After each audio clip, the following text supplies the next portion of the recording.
ዛሬ በሀገራችን ዛሬ በዓለማችን ንጹሕ ደም እየፈሰሰ ነው ያለው። ንጹሕ ደም ይህን እንደምሳሌ ያቁምልን። የንጹሐን ደም የሕፃናት ደም ይሰማሃል። ለምንድን ነው ያልሰማኝ አትበል። ለምንድን ነው ስለት ያልደረሰው? ለምንድን ነው ጩኸት ያልተሰማው? ለምንድን ነው እግዚአብሔር ጋር ያልደረሰው? አዎ የተዘጋጀ ልብ አለ፣ የማይጠራጠር ልብ አለ። ለራሳችን ርስት ከሌለ ለራሳችን ጤነኛ ካልሆን ለሌላው ጤና ልንሆን አንችልም። ለሌላው ርስት ልንሆን አንችልም። አንዳንዶችም ደግሞ መከራ፣ ፈተና፣ ችግር ሲገጥማቸው ሙሉ ቀን የሚጾሙ ሰዎች 3 ቀን 4 ቀን የሚጾሙ ሰዎች አሉ። ነገር ግን አዎ የጽድቅ ጾም የተለየ ሰው ነው። ኃጢአት የሚያድረው ከሲኦል ነፃ የሚያወጣው እሱ የልዑል እግዚአብሔር ልጅ ለዘላለም በያዕቆብ ላይ ነግሶ የሚኖረው እውነተኛው መድኃኒት መጣ ይነገራል። የቅዱስ ገብርኤል ነው። ለድንግል ማርያም ክብር ይስጥ። ሙሴ የጾመውን ጾም መድኃኒታችን ጌታችን ኢየሱስ ክርስቶስ ጾሞታል። ስራችሁ ፍጻሜው በኢየሱስ ክርስቶስ ነው የተፈጸመው። በማቴዎስ ወንጌል ምዕራፍ 4 ላይ ማየት ትችላላችሁ። ስለዚህ ውድ የሳንኤል ሚዲያ ቤተሰቦች በዚህ ቻናል የኢትዮጵያ ኦርቶዶክስ ተዋሕዶ የንግስ በዓላትን፣ መጽሐፍ ቅዱስን መሠረት ያደረጉ ስብከቶችን፣ መንፈሳዊ ዝማሬዎችን እና ክብረ ቅዱሳንን የሚገልጡ ትምህርቶችን በስፋት የሚቀርቡበት ስለሆነ ለቻናሉ አዲስ ከሆኑ ሰብስክራይብ በማድረግ ቤተሰብ ይሁኑ። ይህን መንፈሳዊ አገልግሎት ላይክ፣ ሼር በማድረግና አስተያየት በመጻፍ ይደግፉ። ከዚህ መቀጠል እንግዲህ ዛሬ ትልቅ እንግዳ ያለን ክብሩ የደብራችን ቤተክህነት ዋና ጸሐፊ ጠቀስ አድርገው እንዳለፉ በዚህ በካቴድራል ለብዙ ዘመናት እቺ ቤተክርስቲያን አንዳንዶቹ ያልታደሉ ሰዎች ያቃጥላቷል፣ ይዘጋዋታል። እንደ ሊቀ ትጉሃን ገብረ መስቀል ኃይለ መስቀል ያሉ አባት ደግሞ የተዘጉትን አብያተ ክርስቲያናት በማስከፈት የታደሉ ናቸው። ብዙ የበረከት ሥራ የሰሩ ይህ ወንጌል ዛሬ እንግዲህ እኛም ሳንበዛ በፊት ወንጌልን በየቦታ በገጠሪቷም በከተማም በእውነት ሲያሰለጥኑ የነበረ ታላቅ አባታችን ናቸው። በዚህ ካቴድራል ብዙ ስራ የበረከት ስራ ሰርቶ ያሰሩ አባት ናቸው። ሰሪው እግዚአብሔር ነው። ተናጋሪው እግዚአብሔር ነው። አገልጋዩ እኛ ነን። እግዚአብሔር ኃጢአታችንን ታግሶ እድሜ ሰጥቶ እዚህ ላደረሰን ልዑል አምላካችን ክብር ምስጋና ይድረሰው። አመስግኑት። እሱ ሁላችሁም ቀኝ እጃችሁን አውጡና ቀኝ እጃችሁን መስቀለኛ ሰው መስቀለኛ ደስ ሲል በስመ አብ ወወልድ ወመንፈስ ቅዱስ አሐዱ አምላክ አሜን። የተከበራችሁ መምህራን ወንጌል፣ ሊቃውንተ ቤተ ክርስቲያን፣ አባቶች ካህናት፣ ወንድሞች ዲያቆናት፣ አበው መነኮሳት፣ የተከበራችሁ ዘማሪያን፣ የተከበራችሁ ከሩቅም ከቅርብም በቅዱስ ገብርኤል ጠሪነት በእግዚአብሔር ቸርነት በድንግል ማርያም አማላጅነት በቅዱሳን መላእክት ተራዳይነት በዚህ ስፍራ የተገኛችሁ የእግዚአብሔር ልጆች ምዕመናን እንደምን አደራችሁ? እንደምን አረፈዳችሁ? እንደምን ከረማችሁ? እንኳን አደረሳችሁ።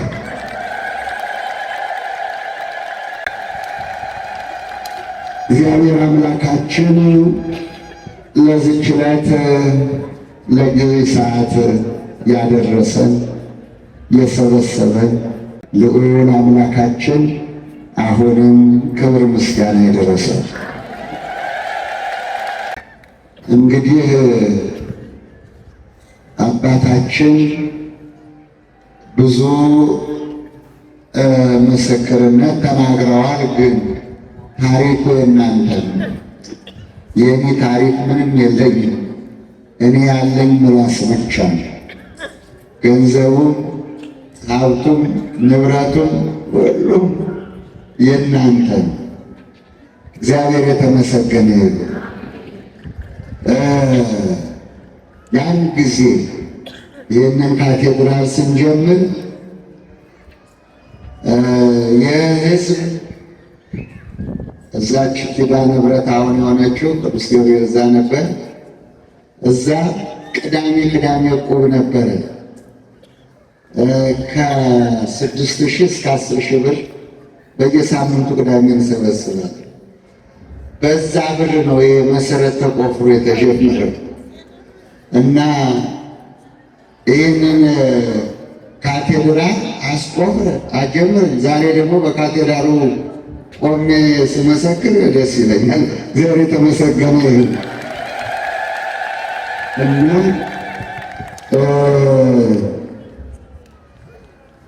እዚሁም በየሳምንቱ ማታ ቅዳሜ በነበረው ጉባኤ እየሰፋ እያደገ ሄዶ ዛሬ ይሄ ግቢ ይሄንን መስሎ ኋላ ደግሞ ሲጠናቀቅ ይህንን አስፋልት ማድረግ አለብን ብለን ስንጀምር እግዚአብሔር ይሰራዋል የሚል ነበረ። እግዚአብሔር ፈጸመልን፣ ተጠናቆ ተመረቀ። ክብር ለእሱ ይሁን። እግዚአብሔር የተመሰገነ እና ከመጀመሪያው ጀምሮ ቅዱስ ገብርኤል ስለጠራኝ እስካሁን ድረስ ከእናንተ ጋር አቁሞኛልና ብዙ እናቶች ነበሩ፣ ብዙ አባቶች ነበሩ። ነፍሳቸውን ማር ብዙ ከኛ ተለይተው ይሄዱ አሉ።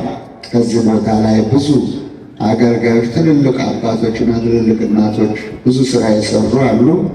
ነፍሳቸውን ቅዱስ ገብርኤል በገነት መንግሥተ ሰማያት ያሳርፋቸው። ያለነው ደግሞ እስከ ሞት ድረስ ታምነን በልማቱም በሁሉም ነገር በእምነቱም ጸንተን እንድንገኝ የአምላካችን ቅዱስ ፈቃዱ ይሁን። እንግዲህ አባታችን መልአከ ምሕረትን ያው አስኳል ለቀቃቸው። ቀደም ብለው ወደ አናቱ ላይ ወጥተው ነበር፣ ወደ አቡነ ሀብተ ማርያም። እዛም ትልቅ ስራ እንደማታውቁት ሰርተዋል። ያን መንገድ ኮብልስቶን ግቢውን አድርገው ዛሬ መኪና ውስጥ ድረስ እንደ ልብ የሚገባበት ሰውም የሚወጣበት የሚወርድበት የሚገባበት ትልቅ ልማት እዛ ተራራ ላይ ወጥተው ያሰሩ አባት ናቸው። እንግዲህ ዛሬ ደግሞ ከዚዋ ወደ ታች ወደ ቃሊቲ ሄደው ነበር። አይ መልሼ እዚሁ አስኮነው ማመጣ ብሎ ቅዱስ ገብርኤል ደግሞ ጠርቶ የልማቱን የሰላሙን አርበኛ አባት ወደዚያ አምጥቷል። ቅዱስ ገብርኤል እንኳን ደስ አላችሁ። በእውነት በሄዱበት ቤተ ክርስቲያን ሁሉ ተሸልመው የሚሄዱ ተመስግነው የሚሄዱ በብዙ ቦታ ከገጠር እስከ ከተማ ድረስ እስካሁን ምንም አይነት ክስ ያልቀረበባቸው በሄዱበት ሁሉ በሽልማት እዚህ ድረስ እዚህ ያስገባናቸው ብለን ከነበሩበት ቤተ ክርስቲያን ሸላሚዎቹ ተከትለው እዚህ ድረስ በሽልማት የመጡ አባት፣ በሰላምም በልማትም የታወቁ አባት፣ እንዲሁም ደግሞ ታላቁ አባት በእንባ የሚታወቁት አቡነ ቀውስጦስ የእሳቸው ልጅ ናቸው። በእውነት እግዚአብሔር የተመሰገነ አመስግን። በእሳቸው በረከት፣ በእሳቸው ቡራኬ፣ በእሳቸው መመሪያ ነው እንግዲህ እዚህ የደረሱት። በአቡነ ቀውስጦስ እንባቸውን እያፈሰሱ የሚመሰክሩ ሐዋርያ እንደሆኑ ሁላችሁም ታውቃላችሁ። አረጋዊ አባት ናቸው፣ የእሳቸው ልጅ ናቸው። ክብር ለእሱ ይሁን። የምስራች የሚናገር መልአክ መጣ። የምስራች የሚናገር መልአክ መጣ። በውስጥ በአንድነት እስቲ ትንቢተ ኢሳይያስ ምዕራፍ 52 ቁጥር 7 ትንቢተ ኢሳይያስ ምዕራፍ 52 ቁጥር 7 ላይ የምናገኘው ኃይለ ቃል ነው። የምስራች የሚናገር መልአክ መጣ። ደስ ይበላችሁ ለመድኃኔዓለም። አሁን የሰለቸን ሌሊትና ቀን የሰለቸን ሰበር ነው አይደል? ሰበር ሰበር ሰበር ሰበር ሰውን ስልችት ብሎታል አይደል? ወይም አሁን የምስራች የሚናገረውን ቅዱስ ገብርኤልን እግዚአብሔር ይመስገን ክብር ለመድኃኔዓለም መስግኑ። በቃ ጆሮአችሁ አሁን የምስራች ይስማ። አዎ የምስራቹን የሚናገረው መልአክ ማን ነው? ስሙን ጥሩት። ማን ነው? ቅዱስ ገብርኤል በሉት እስቲ። ቅዱስ ገብርኤል በሉት እስቲ። የምስራች ተናጋሪ ነው። ደስ ይበላችሁ። ባጭሩ በዚህ ርዕስ የትንሽ ደቂቃ እንማራለን። አዎ ኢሳይያስ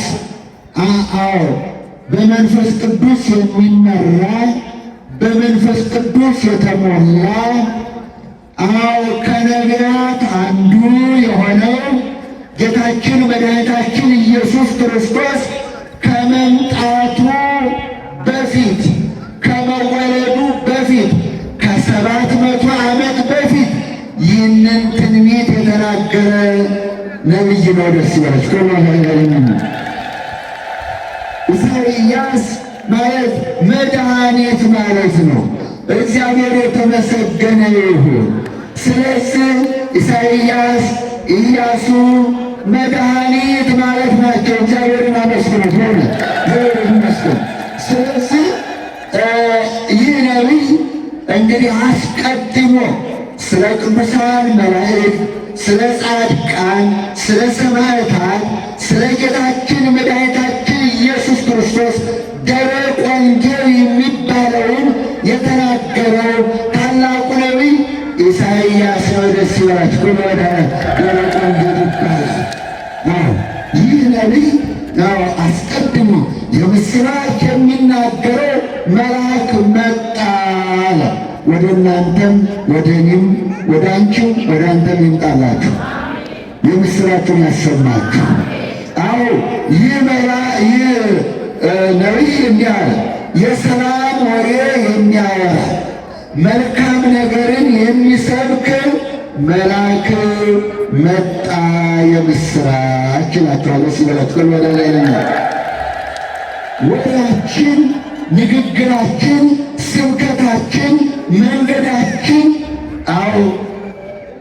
ከክፋት የራቀ በበጎ ነገር የተሞላ ስለ ሰላም የምንጨነቅ ሰዎች እንድንሆን፣ ሰላምን የምንፈልግ ሰዎች እንድንሆን፣ እንዲሁም ልበ አምላክ ዳዊት ሰላምን እሻ ፈልጋትም በሷም ላይ ሂድ ታርፋለህ ይላል። ሰላም ያስፈልገናል አያስፈልገንም? ሰላም ያስፈልገናል አያስፈልገንም? እረፍት ያስፈልገናል አያስፈልገንም? ወገኖቼ መጀመሪያ ከአእምሯችሁ ጋር ከራሳችሁ ጋር ስትታረቁ፣ ሰላም በውስጣችሁ ሲሰፍን፣ በውስጣችሁ ሰላም ሲሆን ለሌሎች ሰላም ትሰጣላችሁ። እሺ መጀመሪያ እስቲ እያንዳንዳችሁ ሰዎች በውስጤ ሰላም አለ ወይ? በውስጤ እረፍት አለ ወይ? በውስጤ ይህንን የሚያስተናግድ አእምሮ አለ ወይ ብላችሁ እያንዳንዳችሁ ራሳችሁን ጠይቁ። በውስጣችን ሰላም ከሌለን፣ ለራሳችን እረፍት ከሌለን፣ ለራሳችን ጤነኛ ካልሆን ለሌላው ጤና ልንሆን አንችልም። ለሌላው እረፍት ልንሆን አንችልም። ለሌላው ስብራቱን ልንጠግንለት አንችልም። እያንዳንዱ ሰው እስቲ ራሱን ይጠይቅ። እኔ ማን ነኝ ይበል እስቲ። የሰላም ወሬ የሚያወራ የሰላም ወንጌል የሚሰብክ የሰላምን ነገር የሚናገር አንደበት አለን ወይ? አዎ አለን ወይ? ለጎረቤቶቻችን፣ ለቤተሰቦቻችን፣ ለልጆቻችን፣ ለሚስቶቻችን፣ ለባሎቻችን የሚሆን ሰላም በውስጣችን አለ ወይ? ጠይቁ። ሁላችሁ እራሳችሁን ጠይቁ። ግዴላችሁ። ብዙ ሰዎች ጤንነት አጥተዋል። ብዙ ሰዎች ሰላም አጥተዋል። ብዙ ሰዎች እረፍት አጥተዋል። አምላካችን እረፍቱን፣ ሰላሙን፣ ፍቅሩን የሚያስገኘውን ይህን ሰላም ይህ የብስራት ገብርኤል አምጥቶ በልባችሁ ይሙላው። ክብር ለእሱ ይሁን።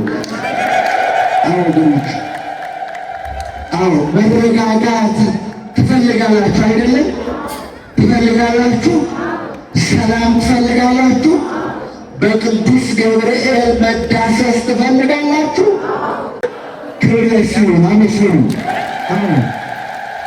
እንግዲህ ጸልዩ። ቅዱስ ገብርኤል እንዲመጣ ጸልዩ።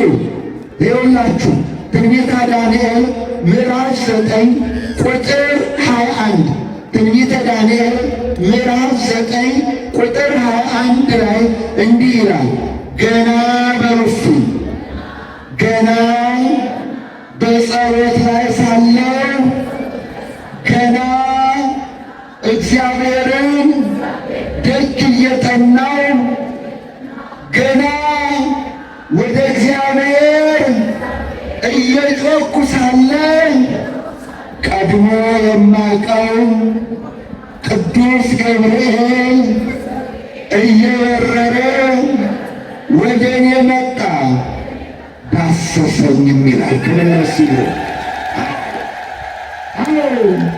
ሁለት ነገር አድርጉ። ቅዱስ ገብርኤል ወደ እናንተ እንዲመጣ፣ ቅዱስ ገብርኤል እንዲዳስሳችሁ፣ ቅዱስ ገብርኤል እንዲያጽናናችሁ። ያዘናችሁ ካላችሁ፣ የራባችሁ ካላችሁ፣ የጠማችሁ ካላችሁ፣ የተቸገራችሁ ካላችሁ፣ አዎ ፈተና የገጠማችሁ ካላችሁ ቅዱስ ገብርኤል እንዲመጣ አዎ ሁለት ነገር አድርጉ። አንደኛ የመጀመሪያው አዎ ወደ እግዚአብሔር ሊያደርስ የሚችል እግዚአብሔርን ሊያስደስት የሚችል የጽድቅ ጾም ጹሙ። የምን ጾም? የምን ጾም? ስለ ጽድቅ በሉ። የሚራቡና የሚጠሙ ብዙኃን ናቸው። ደስ ይበላችሁ። ከወረኛለን የማቴዎስ ወንጌል ምዕራፍ 5 ቁጥር 6 ላይ የምታገኙት ኃይለ ቃል ጾም ጅብም ይጾማል፣ ቀኑን ሙሉ ተኝቶ ነው የሚውለው፣ አይበላም። ጅብም ጾመኛ ነው ቀን ቀን። አዎ ሌሎችም ካጡ ይጾማሉ፣ ከተቸገሩ ይጾማሉ።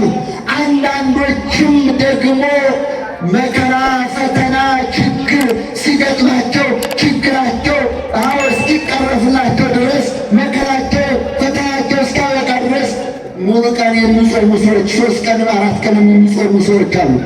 ነገር ግን አዎ የጽድቅ ጾም የተለየ ጾም ነው። የምን ጾም? የምን ጾም ንገሩ? ስለ ጽድቅ በሉ እስቲ። ስለ ምን አልኳችሁ? እየሰማችሁ ነው? ስለምን? ስለ ጽድቅ። አዎ ስለ ጽድቅ የሚራቡ፣ ስለ ጽድቅ የሚጠሙ። አሁን ጾም ነው አይደለም? ንገሩ። የኢትዮጵያ ኦርቶዶክስ ተዋሕዶ ቤተ ክርስቲያን 7 አጽዋማት አላት። ስንት ጾም? 7 አጽዋማት አላት በዓመት። ይህ ደግሞ ከኅዳር 15 ጀምሮ የኦርቶዶክስ ተዋሕዶ ቤተ ክርስቲያን ጾም አውጃለች። ደስ ይበላችሁ። ጾም 43 ቀን በዚህ ጾም እንቆያለን። 43 ቀን እንቆያለን። አምላካችን እስኪወለድ ተገልጦ እስክናየው ተወልዶ በግርግም እስኪተኛ ድረስ 43 ቀን እንቆያለን። ሲሆነች ወዳዳሪ ይህ ጾም አምላክን የሚያስገኝ ነው። ይህ ጾም ብቃትን የሚያስገኝ ነው። ይህ ጾም ሙሴ ፊቱ እንደ ፀሐይ የበራበት ጾም ነው። ደስ ይበላሽ ከወዳዳሪ ማንበብ ትችላላችሁ። ኦሪት ዘጸአት ምዕራፍ 34 ቁጥር 27 ሙሴ 40 ቀንና 40 ሌሊት ጾመ፣ እነሆም ከእግዚአብሔር ጋር 570 ቃላትን ተነጋገረ። ደስ ይበላችሁ።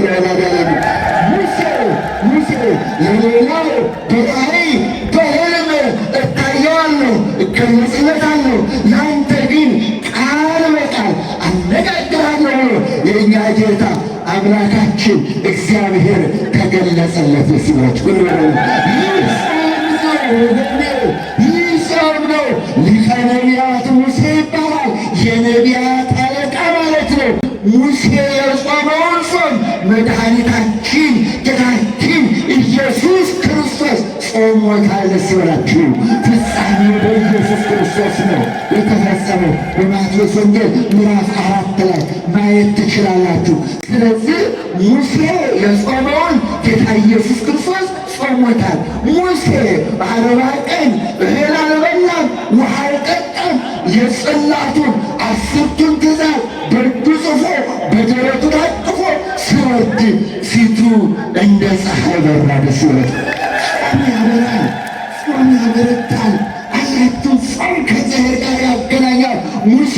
ሙሴ አቤቱ ፊትህን ሸፉንልን፣ ፊትህን ሸፉንልን። ፊትህን ማየት አለ ቆዳው እንደ ፀሐይ አንጸባረቀ ነው የሚለው። ሙሴን ማየት አልቻሉም። እንዴት 40 ቀን በውሃ ጥም በእንጀራ ምንም ያልቀመሰ ፊቱ እንዴት ይበራል? እናንተ ሲያስቡት 9 ሰዓት ድረስ ለመዋል አቅቷችሁ ቅብረቅ ብላችሁ የምትታዩ ሰዎች ደካሞች ያለን ምግብ እስቲ ደግሞ 40 ቀን የቆየ ሰውነት እንደ ፀሐይ ሲያንጸባርቅ እህል አልበላም ውሃ አልጠጣም ነው የሚለው። ልብ በሉ። ሙሴ የጾመው ጾም ይህ ቤተ ክርስቲያን የነቢያትን በረከት ለመቀበል ይህንን የጽድቅ ጾም ለመጾም ይህንን በረከት ለማግኘት ከዛ በኋላ የቀጠሉት ነቢያት አምላካችን መቼ ትወርዳለህ? መቼ ትወለዳለህ? መቼ እናያሃለን? መቼ ትመጣለህ? ስማና አምላክ ነህ እያሉ ሲጸልዩ የነበሩ እነሆ ታኅሳስ 29 ቀን በቶቶች ግርግም ተኝቶ አግኝተውታል። ሲሆነት ግሎ የጾም ጌታ ኢየሱስ ክርስቶስን ያስገኘ የኦሪቱ ሕግ የተፈጸመበት አዲስ ኪዳንን የተቀበልንበት ነው። ጌታ ኢየሱስ ክርስቶስን ያገኘንበት ነው። ስለዚህ ጾም መጾም ያስፈልጋል። እንግዲህ ተመልከቱ፣ ጾሙን እየጾመ 21 ቀን ነበር። ደግሞ ሙሴ 40 ቀን ነው የጾመው። ዳንኤል ግን 21 ቀን ነበር የጾመው። 3 ማለት ነው። 21 ቀን ነበር። እኔ ገና በጾም በጸሎት ላይ እያለሁ አለ። በጾም በጸሎት ላይ እግዚአብሔርን እየለመንኩ ሳለ አለ የጽድቅ ጾም እየጾመ ነበር። የጽድቅ ጾም እየጾመ ወገኔ፣ ይሄ የችግር መፍቻ ሳይሆን መንግሥተ ሰማያት መግቢያ የሆነውን ጾም እየጾመ ሳለ ቅዱስ ገብርኤል እየበረረ መጣ፣ ዳሰሰው ይላል። ክብር ለመድኃኔዓለም። ተነስ አይዞህ አለው። አያችሁ፣ ዳሰሰኝ። ቅዱስ ገብርኤል እነሆ እየበረረ መጣ፣ ዳሰሰኝ። የታመምክ ይዳስስሃል፣ የታመምሽ ይዳስስሻል። የተቸገራችሁ ንጹሕ ልብ ያላችሁ የይቅርታ ልብ ያላችሁ አይዟችሁ፣ ቅዱስ ገብርኤል ይመጣል። ደስ ይበላችሁ። ችግር ያወጣል። ይኸው ሁሉ ሕዝብ እኮ አሁን ዛሬ ዛሬ እፈወሳለሁ፣ እድናለሁ፣ የምስራች እሰማለሁ ብላችሁ የመጣችሁ አይደለ? ጥርጥር የሌለበት ምንፍቅና የሌለበት የእውነት ሕዝብ ከሆነ ቅዱስ ገብርኤል ዛሬ ይዳስሳችኋል። ዛሬ የመዳን ቀን መቼ ነው? ንገሩ። የመዳን ቀን መቼ ነው? ዛሬ ይመጣል ቅዱስ ገብርኤል። ዛሬ የመዳን ቀን ዛሬ ነው። የሕይወት ቀን ዛሬ ነው። የነገውን እግዚአብሔር ያውቃል። ዛሬ ነው፣ ዛሬ ነው ወገኔ። ስለዚህ የጽድቅ ጾም የሚባሉት ቅዱስ ያሬድ ደግሞ ቅዱስ ያሬድ ደግሞ አመስጥሮታል። መጽሐፍ ቅዱስ እንዲህ ቢለንም ቅዱስ ያሬድ ደግሞ አመስጥሮ እንዲህ አለ። ዓይን ይጹም፣ ጆሮ ይጹም፣ አንደበት ይጹም። አያችሁ፣ ዓይን ይጹም ጌታችን ኢየሱስ ክርስቶስ ያለውን ደግሞ ቅዱስ ያሬድ ደግሞታል። በማቴዎስ ወንጌል ምዕራፍ 5 ቁጥር 27 በዓይኑ አይቶ በሉ በልቡ ያሰበ አመነዘረ ይላል። ዓይን ጾም መጀመሪያ የሚያመነዝረው ዓይን በዚህ ጾም ፍጹም መሆን አለበት። ጆሮ በዚህ ጾም ፍጹም መሆን አለበት። የሰው ደም የሰው አጥንት ሐሜት ሊገባበት አይገባም። ወንድሙን በሉ በቀስታ የሚያማ ነፍሰ ገዳይ ነው። የሰው ሥጋ እየበላችሁ የሰው ደም እየጠጣችሁ ከቡና ጋር እያስገባችሁ እንጾማለን ማለቱ መቀለድ ይሆናል። ጠንቀቅ ያስፈልገዋል። የጽድቅ ጾም መጾም ያስፈልጋል። አንድ አይነት የጾም ምላስ ካልጾመ ምን ዋጋ አለው? ቅዱስ ያዕቆብ በመልእክቱ ምዕራፍ 3 ላይ አንደበት እሳት ነው፣ አንደበት እሳት ነው፣ አመፀኛ ዓለም ሆኖ በእኛ ውስጥ ተቀምጧል። አያችሁ፣ የፍጥረትን ሩጫ ያቃጥለዋል። ምላሱን ያላስቆመ እንዳመጣለት እየተፋ ክርስቲያን ነኝ ማለት አይቻልም። እንዲህ ይለዋል ቅዱስ ጳውሎስ ደግሞ ሮሜ 3:11 አንድስ እንኳን ጻድቅ የለም፣ ሁሉም ተሳስተዋል፣ ጉሮሯቸው የተከፈተ መቃብር ነው፣ ወላዋይ ምላስ አላቸው፣ መርዝ የሞላበት ይላል። ምን የሞላበት? ምን የሞላበት? ወላዋይ ምላስ መርዝ የሞላበት። በዚህ አንደበት እንሰድባለን፣ እንረግማለን፣ እንክዳለን። በዚህ አንደበት እንመርቃለን፣ እንለምናለን። እንዴት አይነት ነገር ነው! ሁለት ነገር መሆን አይችልም። ስለዚህ ምን ይጾም ንገሩ? ምን ይጾም? ምላስ ይጾም ወገኔ።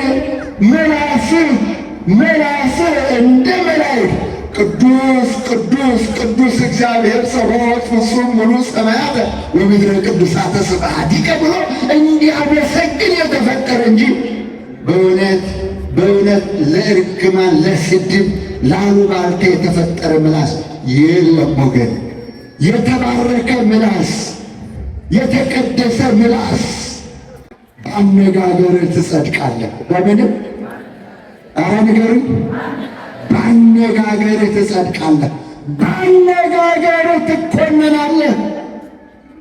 እናንተ እርጉማን ወደ ዘላለም እሳት ሄዱ የሚባለው በአነጋገርህ ነው።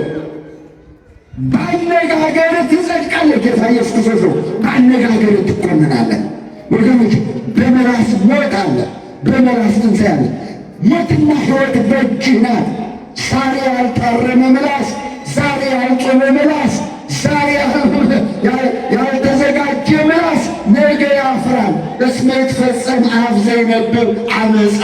አመፅ፣ ሽንገላ የምትናገር አንደበት ትዘጋለች ይላል ልበ አምላክ ዳዊት። ስለዚህ እናቶች ዛሬ አስቀድሳችሁ ወንጌል ሰምታችሁ ኪዳን አድርሳችሁ እዚህ ቆይታችሁ ስትሄዱ የመጣላችሁን የምትተፉ ከሆነ መርዝ ነው። ስንት ሰው አሳዝናችሁ ይሆን? ስንት ሰው አስቆጥታችሁ ይሆን? ስንት ሰው አዎ ከፍታችሁ ረክሳችሁበት ይሆን ይሄ ምላስ? አዎ ከአፍ የወጣ ሰውን ያረክሰዋል ይላል።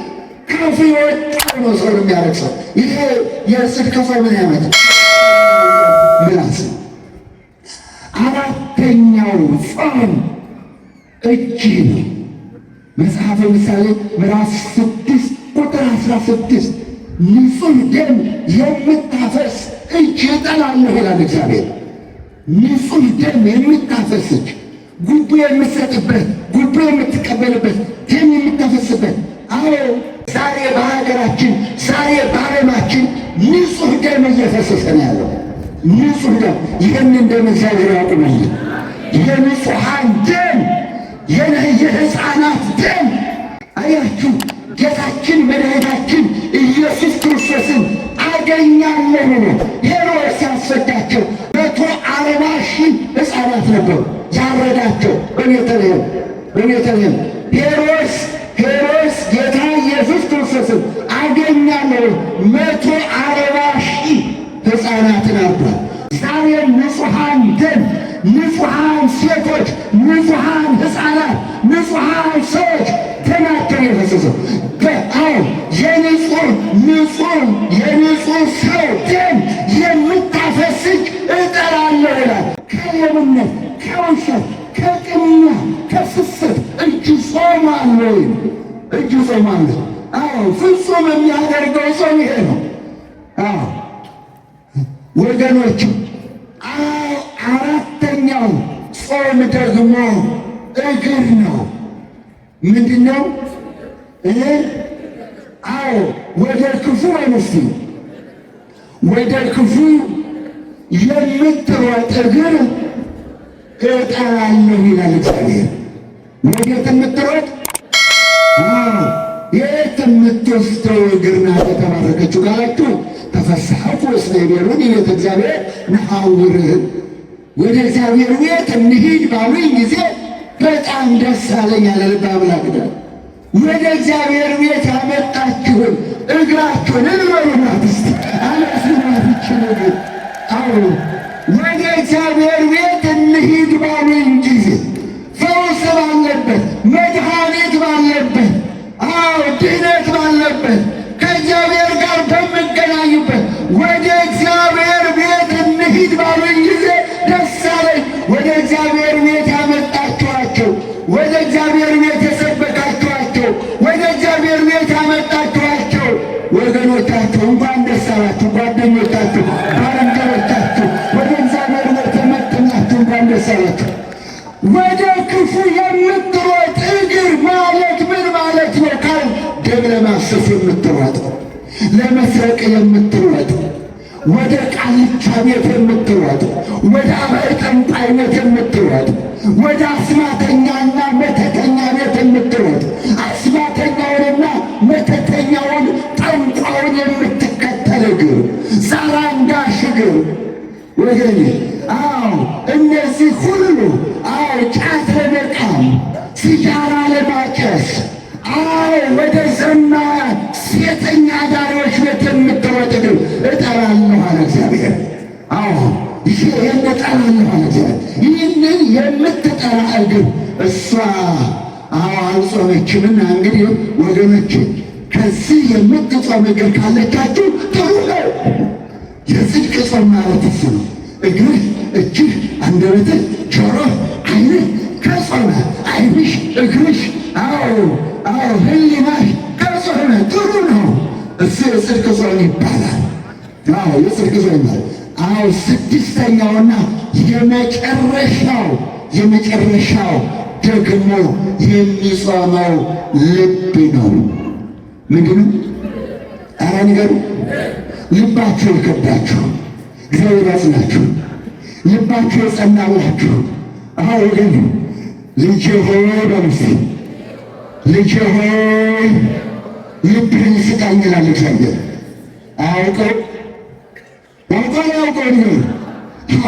እሱ ግን ይለምንሃል፣ ይለምንሻል። እህቴ ልብሽን ስጭኝ ለእኔ፣ ልብህን ስጠኝ ለእኔ አለ እግዚአብሔር። የተጠበቀ ልብ፣ የታደሰ ልብ፣ የእውነት ልብ፣ ሙላዊ ያልሆነ ልብ፣ የማያውል ልብ እግዚአብሔር ይፈልጋል። አዎ ልጄ ሆይ ልብህን ስጠኝ። አዎ ልብህን ስጠኝ ወገኔ። እግዚአብሔር ነው የሚልህ፣ እግዚአብሔር ነው የሚጠይቅህ። አዎ ልቡን ለእግዚአብሔር የሰጠ ሰው ከእግዚአብሔር መድኃኒትን ያገኛል። ደስ ይበላችሁ፣ መድኃኒት ያገኛል። ይታተናል። ወገኔ ልባችሁን መጀመሪያ ልበ አምላክ ዳዊት እንዲህ አለ። ኃይለኛ ስለሆነ ተቆጣጣሪ ስለሌለው ጠራጣሪ ስለሆነ ወላዋይ ስለሆነ አንዱን ዛፍ ላይ ያንጠለጥለዋል፣ አንዱን መርዝ እያጠጣ ይገለዋል፣ አንዱን ራሴን አቅሳ ይለዋል። ኧረ ስንት ልንገራችሁ። ወላዋይ ልብ ያላቸው ሰዎች እረፍት ስለሌላቸው በዚህ ምክንያት ልበ አምላክ ዳዊት እንዲህ ብሎ ጸለየ። አቤቱ እግዚአብሔር ሆይ በሉ እስቲ፣ አቤቱ እግዚአብሔር ሆይ ንጹሕ ልብ ፍጠርልኝ። ምን ፍጠርልኝ? አረ ንገሩኝ። አቤቱ እግዚአብሔር ሆይ በሉ እስቲ፣ ንጹሕ ልብ ፍጠርልኝ በሉት። አዎ ንጹሕ ልብ ያላችሁ፣ የዋህ ልብ ያላችሁ፣ ቅን ልብ ያላችሁ፣ ክፋት የሌለበት ልብ ያላችሁ እንኳን ደስ አላችሁ፣ እንኳን ደስ አላችሁ ወገኖች። አዎ ጥሩ እግዚአብሔር የዋሃነ ልብ እግዚአብሔርን የሚያዩት እግዚአብሔር የሚያያቸው ቅን ልብ ያላቸውን ነው። ቅሩብ እግዚአብሔር ለየዋሃነ ልብ። አዎ ለየዋሆች ለቅኖች እግዚአብሔር ቅርብ ነው። ስትጠሩት ይደርስላችኋል፣ ስትጠሩት ይሰማችኋል። ልበ አምላክ ዳዊት እንዲህ አለ። በጨነቀኝ ጊዜ በርሱ በጨነቀኝ ጊዜ ወደ እግዚአብሔር ጮኽኩ እርሱም ሰማኝ ይላል። ክብር ለመድኃኒዓለም። እግዚአብሔር ይሰማሃል። ለምንድን ነው ያልሰማኝ አትበል። ለምንድን ነው ስለቴ ያልደረሰው? ለምንድን ነው ጩኸቴ ያልተሰማው? ለምንድን ነው እግዚአብሔር ጋር ያልደረሰው አትበል ወገን። ራስህን ፈትሽ። ለምን አልደረሰም? ራስህን ፈትሽ። አዎ የተዘጋጀ ልብ አለ፣ የማይጠራጠር ልብ አለ፣ የእውነት ልብ አለ። ማቴዎስ ወንጌል ምዕራፍ 21 የማይጠራጠር ልብ ያለው የእውነት ልብ ያለው በእውነት የሚጠራኝ ሰው ካለ ፈጥኜ እደርሳለሁ፣ ፈጥኜ እሰማዋለሁ፣ ፈቃዱንም አደርጋለሁ ይላል እግዚአብሔር። ታዲያ እስቲ በጭንቀት ላይ በችግር ላይ በእንባ ላይ በጸሎት ላይ የነበረውን አባት ማደረሰለት እንዴት አለው መልአኩ? የሉቃስ ወንጌል ምዕራፍ 1 ቁጥር 19 እንዲህ አለው። ይህ መልአክ ይህ ቅዱስ ገብርኤል ለዛ ለሽማግሌው ለዛ ለአረጋዊ ዘካርያስ ለንጹሑ ካህን እግዚአብሔር ለሚወደው እግዚአብሔርን ለሚወድ ለዛ ካህን እንዲህ አለው። ማን ያለው? ስሙን ጥሩልኝ።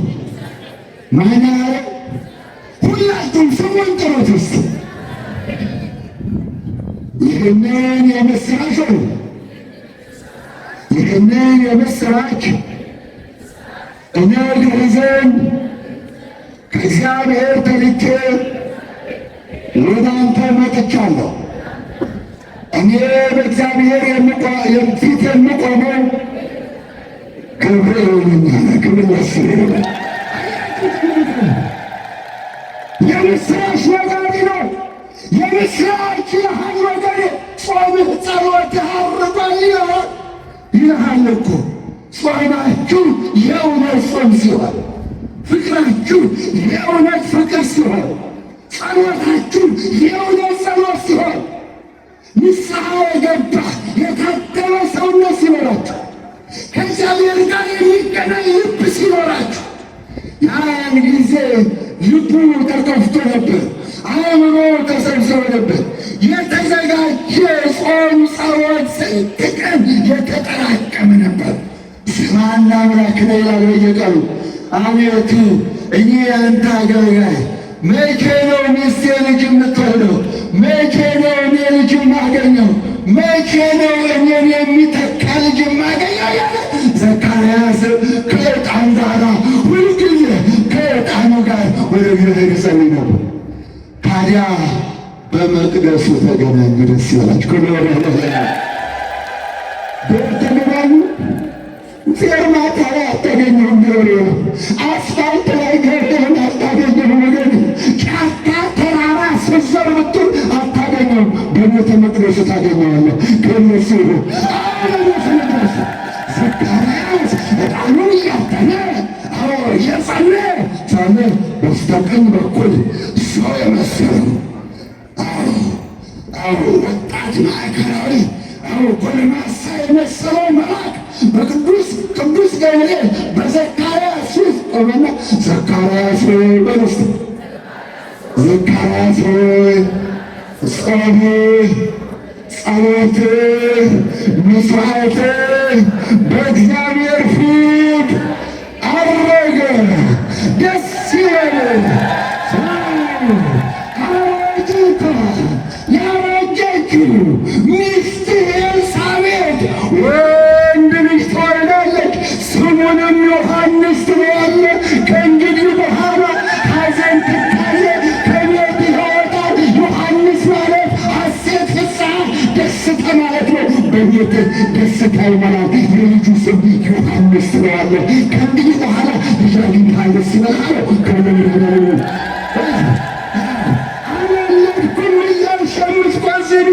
ልጅ አጣሁ እያልሽ የምታለቅሽ ልጅ አጣሁ እያልሽ የምታለቅሽ ቅዱስ ገብርኤል ይስማህ። ቅዱስ ገብርኤል ይስማህ። የእውነት ጸሎት እንደዚህ ነው። የእውነት ጾም እንደዚህ ነው። የፍቅር ጾም እንደዚህ ነው። እግዚአብሔር ጋር ይደርሳል። መልስን ይዞልሽ መልአክ ወደ አንተ ይመጣል። ከነ ወደ ኸዳለም ወደ ዘካርያስ ስለዚህ የእውነት ጾም የፍቅር ጾም ያስፈልጋል። ወንጌል ማለት የምስራች ማለት ነው። አዲሱ ላይ ደረስ። ክብር ለመድኃኔዓለም። ወንጌል ማለት ምን ማለት ነው? አረ ንገሩኝ።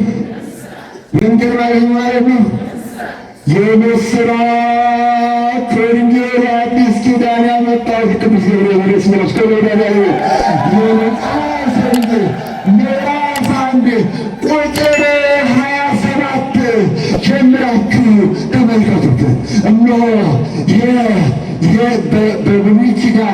በብሉይ ኪዳን ሚካኤል ወገብርኤል በዛ የምስራቹን ሲነግሩ የቆዩት ቅዱሳን መላእክት ወደ አዲስ ኪዳን ደግሞ ሲሸጋገር ይኸው ቅዱስ ገብርኤል ወደ ገሊላ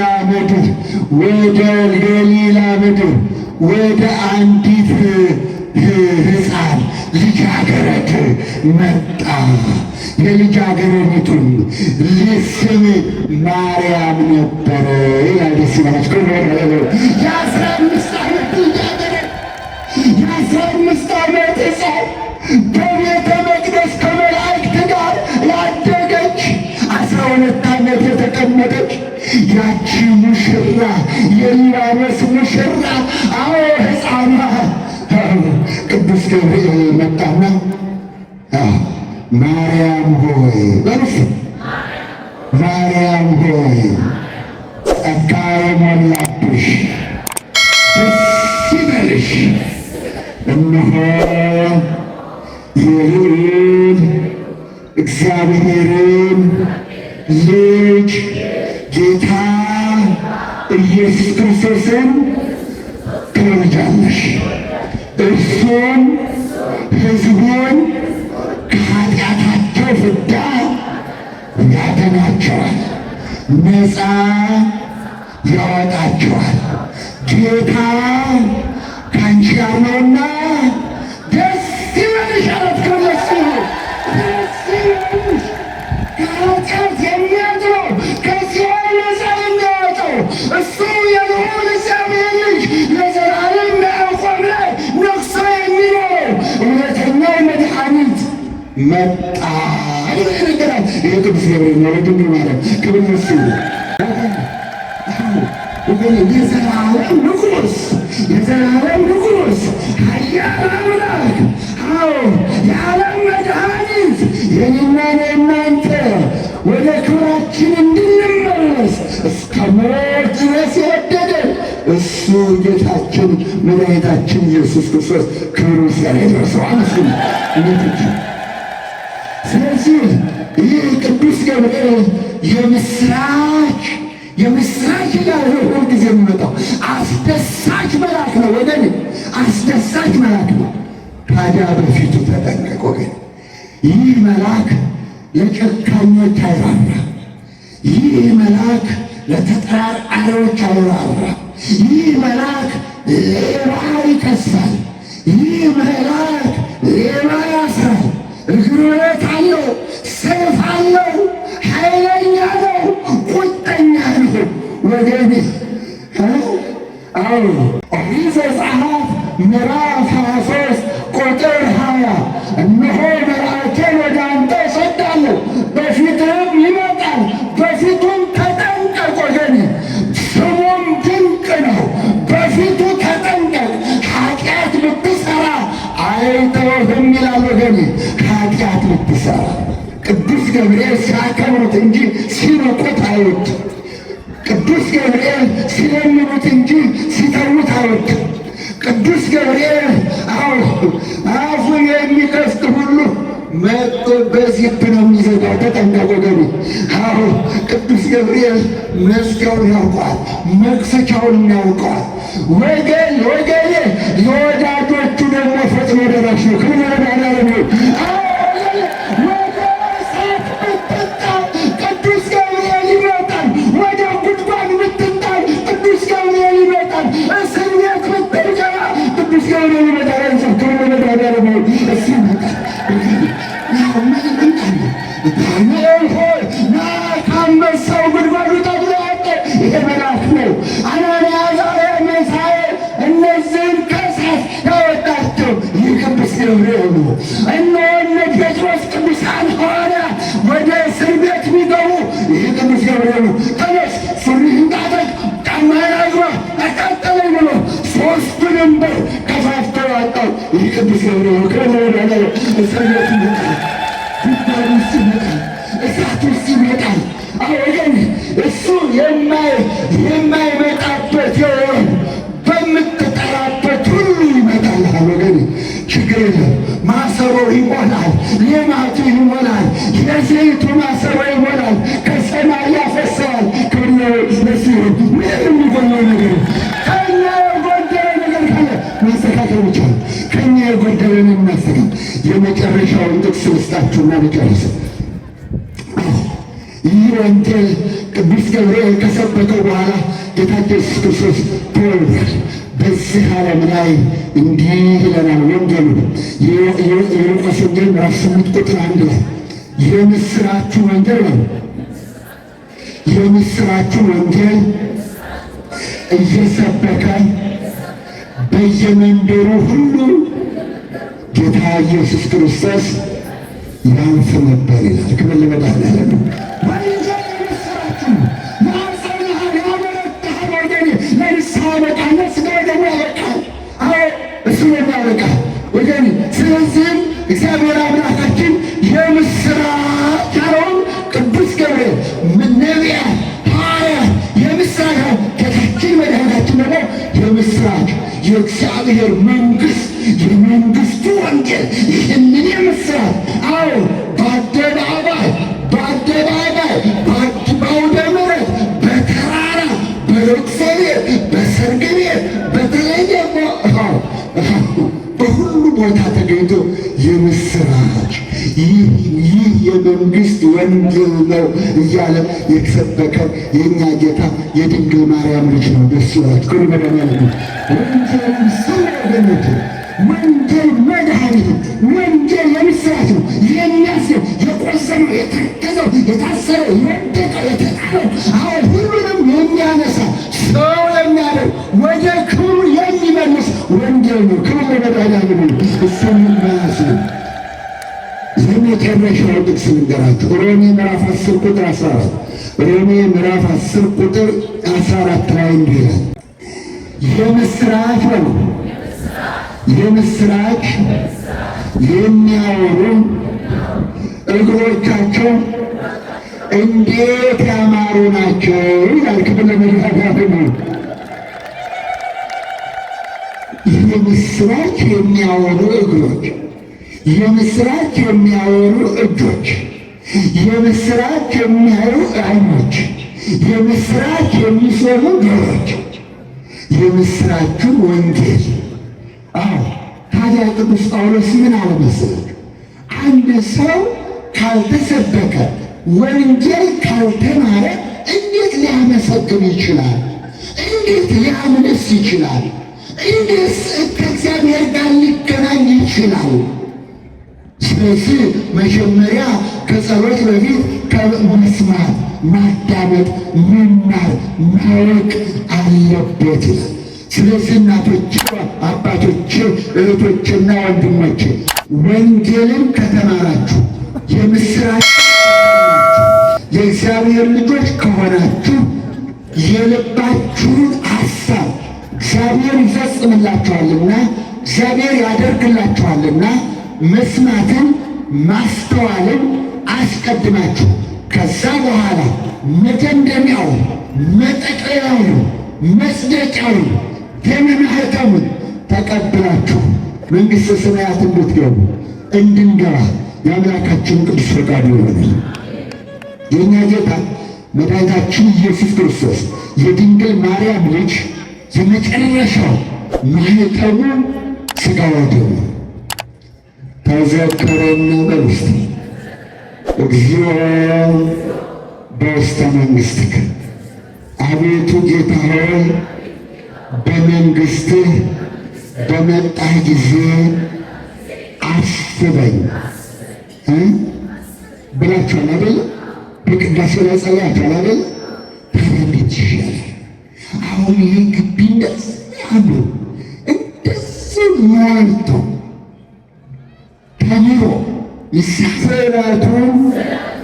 ስዕለቱን መባውን ያለንን በዚህ እጃችን የምንሰጠውን ስጦታ አንተ ወደህ ተቀበልህ። ምሕረትህ፣ ቸርነትህ፣ የምሕረት ዓይኖችህ በእኛ ላይ ይሁን። አሜን፣ አሜን፣ አሜን ለዘላለሙ አሜን። አመስግኑ፣ አመስግኑ። እግዚአብሔር ይመስገን። ኢትዮጵያን ይጠብቅልን። ለዓለም ሁሉ ሰላም ይስጥ። ውድ የሳንኤል ሚዲያ ቤተሰቦች በዚህ ቻናል የኢትዮጵያ ኦርቶዶክስ ተዋሕዶ የንግስ በዓላትን፣ መጽሐፍ ቅዱስን መሠረት ያደረጉ ስብከቶችን፣ መንፈሳዊ ዝማሬዎችን እና ክብረ ቅዱሳንን የሚገልጡ ትምህርቶችን በስፋት የሚቀርቡበት ስለሆነ ለቻናሉ አዲስ ከሆኑ ሰብስክራይብ በማድረግ ቤተሰብ ይሁኑ። ይህን መንፈሳዊ አገልግሎት ላይክ፣ ሼር በማድረግና አስተያየት በመጻፍ ይደግፉ።